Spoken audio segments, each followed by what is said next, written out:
नमस्कार दोस्तों, electric engineer में आपका स्वागत है। और आज इस वीडियो में हम बात करेंगे कि आपको मल्टीमीटर जो है वो कौन सा खरीदना चाहिए। मार्केट में कई तरह के मल्टीमीटर आते हैं।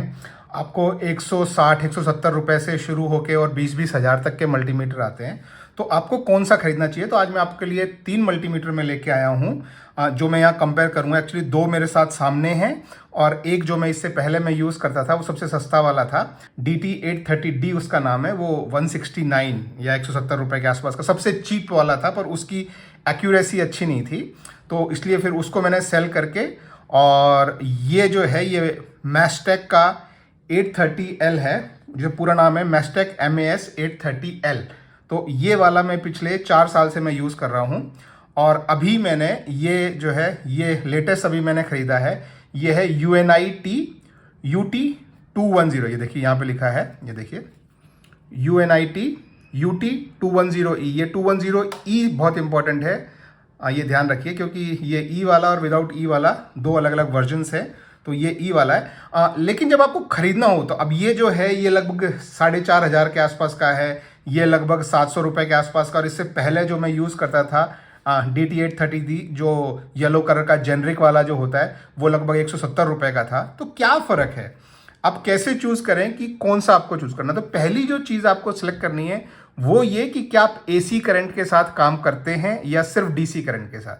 अगर आप AC करंट के साथ काम करते हैं तो आपको वो वाला मल्टीमीटर चाहिए जिनको क्लैंप मीटर भी बोलते हैं। जैसे ये देखिए, तो ये इसमें क्लैंप होता है और इसमें AC का आप करंट जो है चेक कर सकते हैं। अगर आप देखिए यहाँ, अगर आप ध्यान से देखेंगे तो देखिए, ये देखिए यहाँ पे AC वाला जो साइन है वो भी बना है। 2 एम्प, 20 एम्प और 100 एम्प, ये AC वाले साइन भी बने हैं।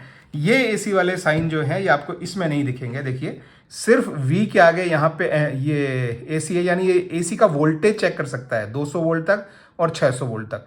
लेकिन करंट में आप देखेंगे तो करंट में यहाँ पे सिर्फ स्ट्रेट लाइन है, यानी सिर्फ DC करंट चेक कर सकता है ये 200 माइक्रो एम्प, यानी 0.2 मिली एम्प से लेकर और 10 एम्प तक। ये काफ़ी अच्छा रेंज है, बहुत बढ़िया रेंज है।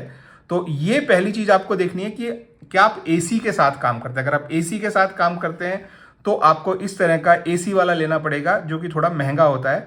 जो मैं आपको पहले जो मैं बता रहा था येलो वाला, उसमें भी AC नहीं आता है। तो AC के लिए आपको क्लैंप मीटर चाहिए होता है, ये आप ध्यान रखिए। इसके बिना अगर आप इस तरह के मल्टीमीटर में जिनमें AC आता है उसमें आपको अगर ये क्लैंप्स अगर आपको लगानी पड़ रही हैं तो वो थोड़ा सा डेंजरस होता है। तो अगर आप AC के साथ काम कर रहे हो तो हमेशा ध्यान रखें कि इस तरह का क्लैंप मीटर लें। ये पहली रिक्वायरमेंट है अगर आप AC के साथ काम कर रहे हैं, ठीक है। अगर आप AC के साथ काम नहीं कर रहे हैं, DC के साथ काम कर रहे हैं, तो क्लैंप मीटर की जरूरत नहीं है। आप नॉर्मल, आपको 2 चीज़ें देखनी है कि उसमें DC का वोल्टेज भी आपको मिलता हो और DC का आपको करंट भी मिलता हो। देखिए ये जो है ये A मतलब एम्पियर, तो ये एम्पियर भी DC का आपको हो और वोल्टेज भी DC का हो।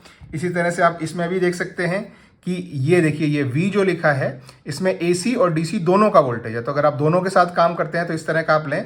तो अगर अभी जैसे मैं ये ऑफ पे है, ये अभी मैंने ये मूव किया तो ये वोल्टेज पे आ गया है और ये AC और DC दोनों वोल्ट में है। तो अगर आप यहाँ पे अगर आप ध्यान से देखें तो अभी ये AC बोल रहा है, इसको अगर मैं चेंज करूँ यहाँ पे तो ये अभी ऐसे देखते हैं, देखिए तो ये अभी DC वोल्ट हो गया है। मैं थोड़ा सा अगर यहाँ मैं लाइट भी जला दूँ इसमें थोड़ी सी, तो ये DC वोल्ट है। आप इसको चेंज करके AC कर सकते हैं। तो AC और DC ये दोनों वोल्टेज चेक करता है, ठीक है। इसी तरह से अगर आपको करंट चेक करना है तो ये देखिए ये 2 एम्पियर तक AC और DC दोनों करंट, तो इसमें भी वो आप चूज कर सकते हैं। देखिए AC करंट, और ये क्लिक करेंगे तो ये DC करंट, ये फिर AC, और उसमें आप 20 एम्पियर तक और 100 एम्पियर तक जा सकते हो। तो ये AC और DC दोनों में काम करता है। पहली बात ये इंपॉर्टेंट है। ये जो है ये AC का एम्पियर नहीं चेक करता है, वोल्टेज आपको AC की भी दिखाएगा, DC की भी दिखाएगा, और एम्पियर आपको सिर्फ DC का। तो अगर आप AC के साथ काम करते हैं तो ऐसा, अगर सिर्फ DC के साथ काम करते हैं तो ये। अब इसमें 1-2 चीज़ें और होती है कि सारे मल्टीमीटर जो हैं वो नॉर्मली कुछ चीज़ें हमेशा चेक करते हैं, जैसे कि वोल्टेज आपको सब में मिल जाएगी। देखिए यहाँ से यहाँ तक ये पूरा वोल्टेज है। DC वाला आपको DC का नॉर्मली करंट भी सब में मिल जाएगा। और ये रजिस्टर वाला जो फील्ड होता है ये भी नॉर्मली आपको 0.1 ओम से लेकर और 2 मेगा ओम्स तक ये पूरा आपको जो है वो चेक कर देता है। ये और ये डायोड वाला और बीप वाला जो है सेक्शन वो भी सब में होता है, इसमें भी है, इसमें भी है, और वो जो 170 रुपये वाला है उसमें भी ये सेक्शन है। आप यहाँ पे भी देख सकते हैं कि ये देखिए, ये ओम और ये डायोड वाला। तो आपका रजिस्टर और डायोड ये भी नॉर्मली जो सब में होता है, जैसे इसमें डायोड देखिए यहाँ है और ये ओम यहाँ पे है, इसमें एक ही में डायोड और ओम है, तो वो आपको करना है। तो आपको इसमें आप यहाँ लेके जाएंगे और फिर आपको यहाँ से चूज़ करना पड़ता है। ये देखिए, तो अभी ये मेगा ओम पे है, हम ये सेलेक्ट करें तो ये ओम पे आया। ये देखिए, ये डायोड का साइन आ गया, तो अभी ये डायोड टेस्टिंग के लिए है। और ये आपका देखिए यहाँ पे नैनो फैरेड्स दिखा रहा है, तो ये कैपेसिटर के लिए, ये सब में नहीं होता है। देखिए इस वाले में यहाँ पे ये कैपेसिटर का साइन है, तो ये सब में नहीं होता है। जैसे आप देखेंगे कि कैपेसिटर इसमें आपको कहीं भी दिखाई नहीं दे रहा है।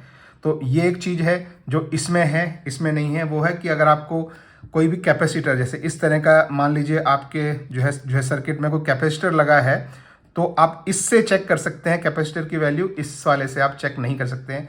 तो अगर आपके सर्किट में कैपेसिटर है तो ये ध्यान रखिए कि आपके इसमें जो है कैपेसिटेंस चेक करने वाला होना चाहिए। ये एक और इम्पोर्टेंट चीज़ है जो आपको ध्यान रखनी है।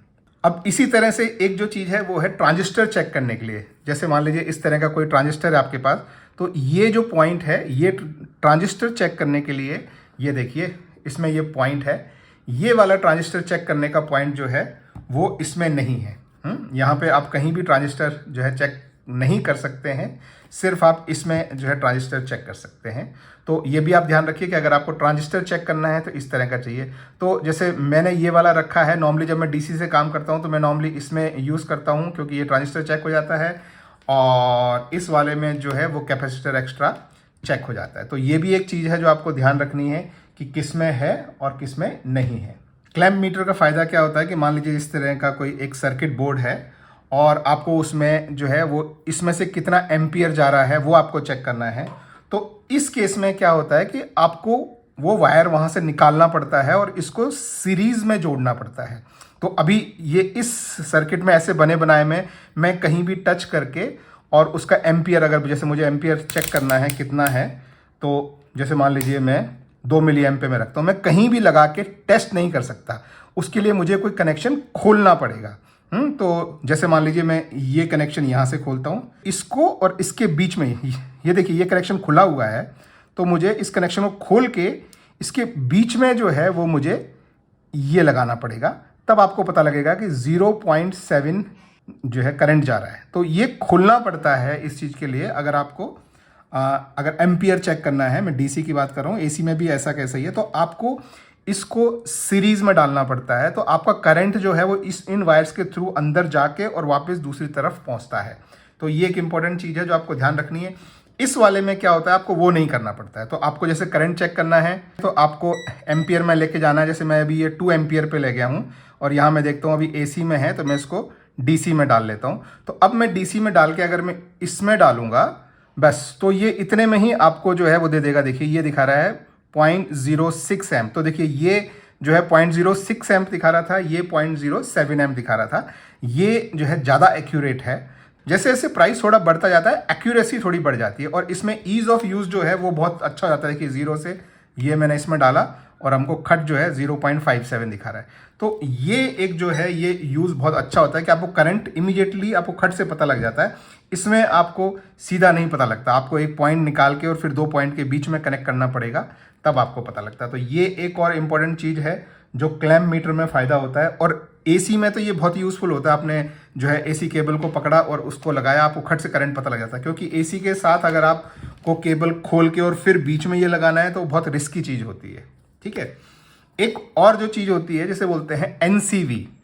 ये एनसीवी क्या होता है, देखिए जैसे मैं आपको यहाँ पे ले करता हूँ, तो ये जो होता है ये नॉन कंडक्टिव, यानी आप कहीं किसी वायर में करंट पास हो रहा हो और आप इसको उसके पास लेके जाएं। जैसे मान लीजिए इसे मैं साइड में कर देता हूँ, ये देखिए ये मेरा जो है इलेक्ट्रिकल केबल है एसी वाला। ठीक है, ये मैंने स्विच ऑन किया और अब मैं इसके पास इसको मैं लेके जाता हूँ।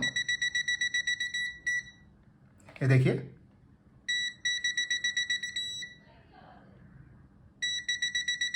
तो ये जो आवाज़ है ये आवाज़ जो है मतलब जब आप एसी के साथ काम कर रहे हैं तो ये इतना हेल्पफुल हो जाता है कि आपके आप उसके पास लेके जाएंगे तो आपको खट से पता लग जाएगा कि वो वायर लाइव है या नहीं, उसमें करंट है या नहीं।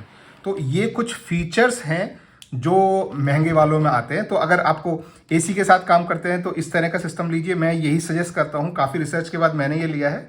और डीसी के साथ काम करते हैं तो आप ये सिस्टम ले सकते हैं। लेकिन अगर आपको बहुत ज़्यादा जो है एग्जैक्ट रीडिंग नहीं चाहिए इस तरह की, तो जो सस्ता वाला मैंने जो आपको बताया DT830D, वो अलग अलग कंपनीज के नाम से आता है, चाइनीज़ प्रोडक्ट होता है, पीले कलर का, बहुत स्टैंडर्ड सा है, 170 रुपये का आता है।